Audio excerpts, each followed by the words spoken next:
Hey guys, Brian here. Welcome back to the shop. Got a project here today.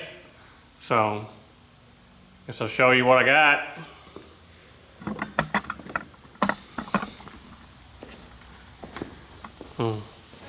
Out here in the yard, it's just the remnants of a D350 Dodge. And all I'm getting out of this deal is the sheet metal. With the exception of the core support, it's going to stay. The guy's going to put a C50 body on this thing, so engine and transmission and tires, all that's all his. And the cab and fenders and hoods, all mine. The cab's the main thing I was after. This is the club cab that I need for my D600 to do it the way I want to do it. And it's in pretty good shape. That door's obviously all destroyed, but that's an easy bolt-on piece. One dent in the cab here. But the main place where they rust out in the roof is not bad on this one yet. So I think it can still be salvaged. And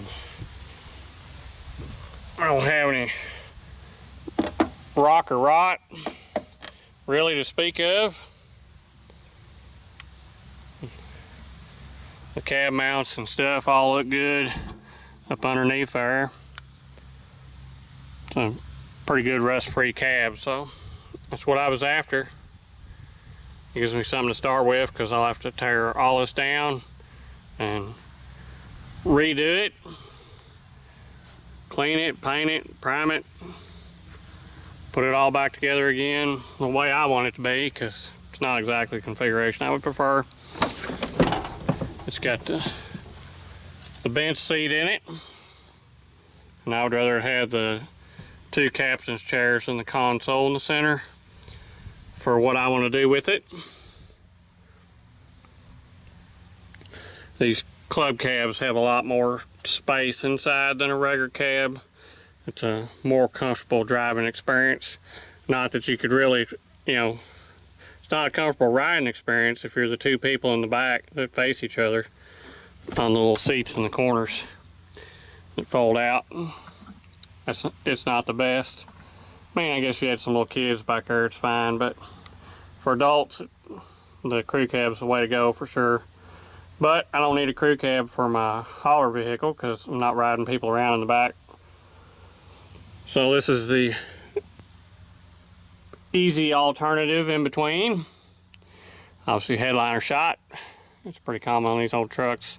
Same thing, got some broken plastic pieces. But I don't know if I'll put the plastic back in it or not.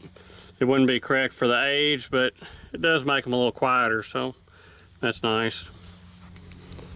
Sometimes you don't want to hear that beautiful coming sound at full song. Just a drone, light drone's good enough.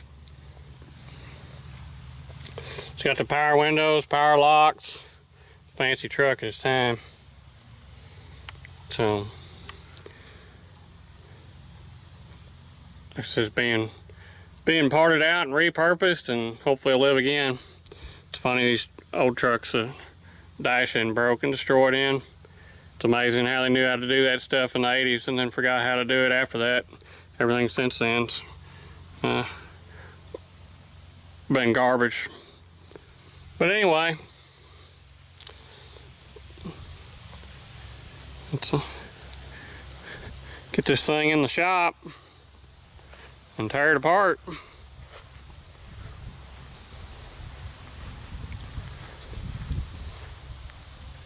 So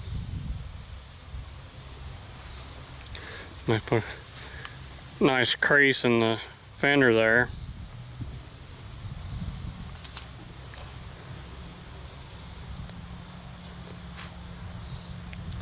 Extra body line. Really it is anyway. They put this squared out dent in these trucks in the 80s. The original body lines on these trucks were smooth. It's a difference in these roof lines too. This got the old style roof line because they never updated the sheet metal on the club cabs. But the newer trucks have got a tall, flat roof. But that'll match up. It'd be the right style sheet metal for my 74.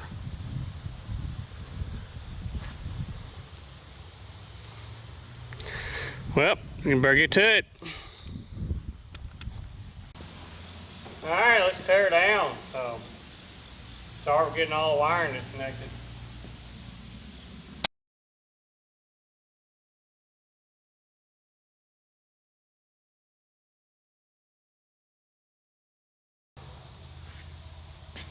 These connectors haven't been apart in almost 30 years. They're always fun.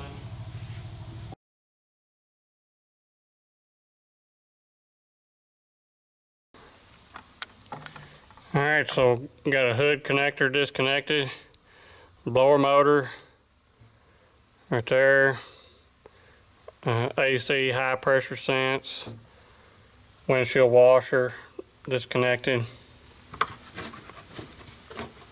Hit this harness off the alternator, and I already got the headlights and turn signals pulled back through. So I'll get that alternator undone. There's a ground strap on the front of the motor. It's got to come loose. And I'll be able to feed all that off, take loose the wiper motor, and put it all over with that one fender.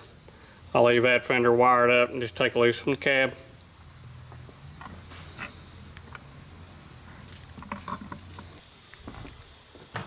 Okay, so wiring harness is disconnected from the cab, disconnected from the wiper motor. Everything's unhooked across through there.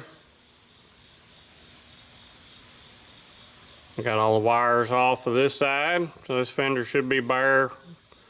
Pretty much ready to come loose. I got to disconnect the windshield washer bottle hose. But I think the next thing to do is to see if I can wrestle this hood off here by myself.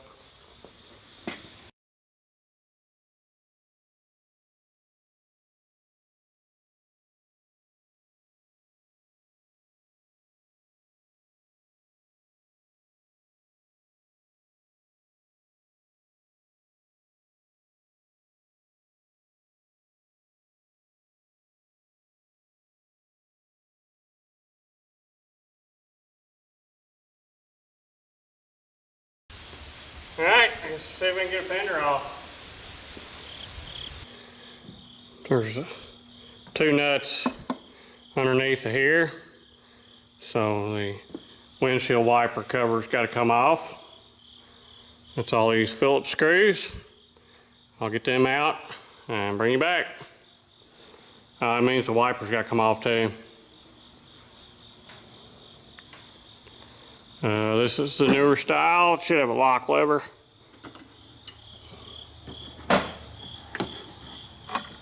Yeah, right there. That tab, pop it out and should be able to pull it off. Just got to be sure this tab here is unlocked.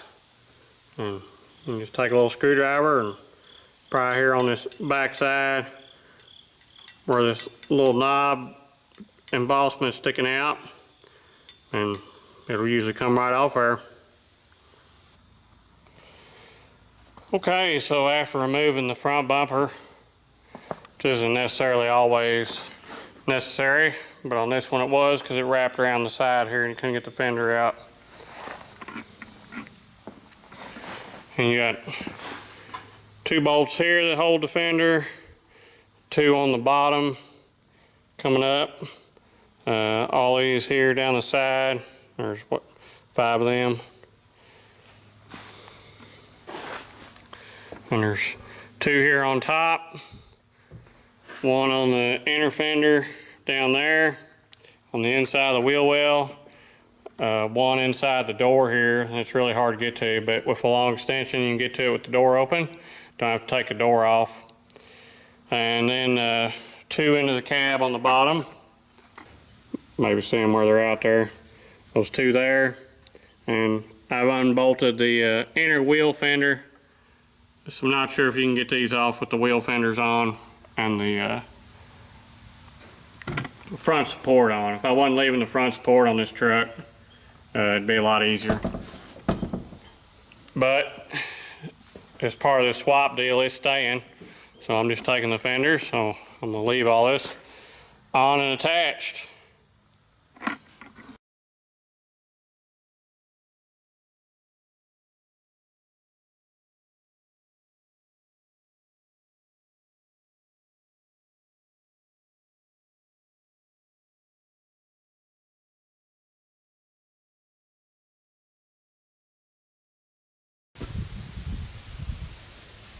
For someday when people are restoring these and they're looking for technical information, I just found the VIN numbers chalked over here on the side of this cab. So I guess they kept track of what body went with the VIN before it got put on later on. It's actually attached to the dash.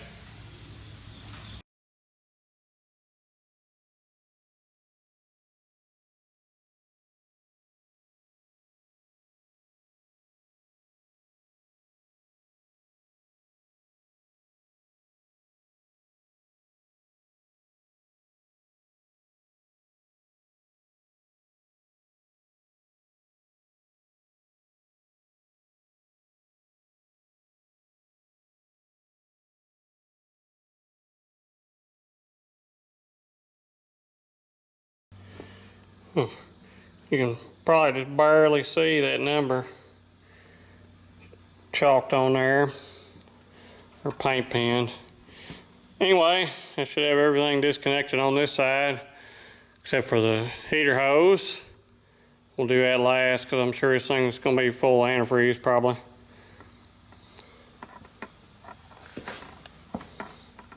Maybe not.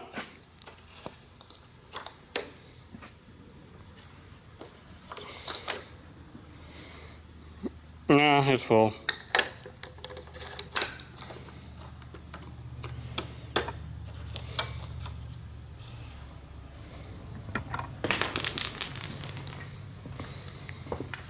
Got to disconnect the steering and the brake lines and the automatic transmission linkage, and I do the 4 cab mounts, and I think this thing will be ready to lift off here.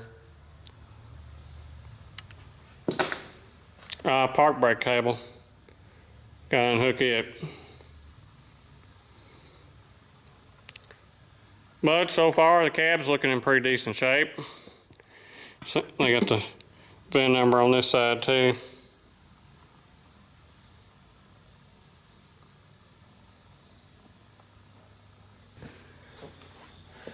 Of course the brake lines always have to be stubborn, but we'll put some magical elixir to them and see if we can't get them freed up.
Got one, but not the other.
I got this thing slung ready to lift it off here, so let's give it a go.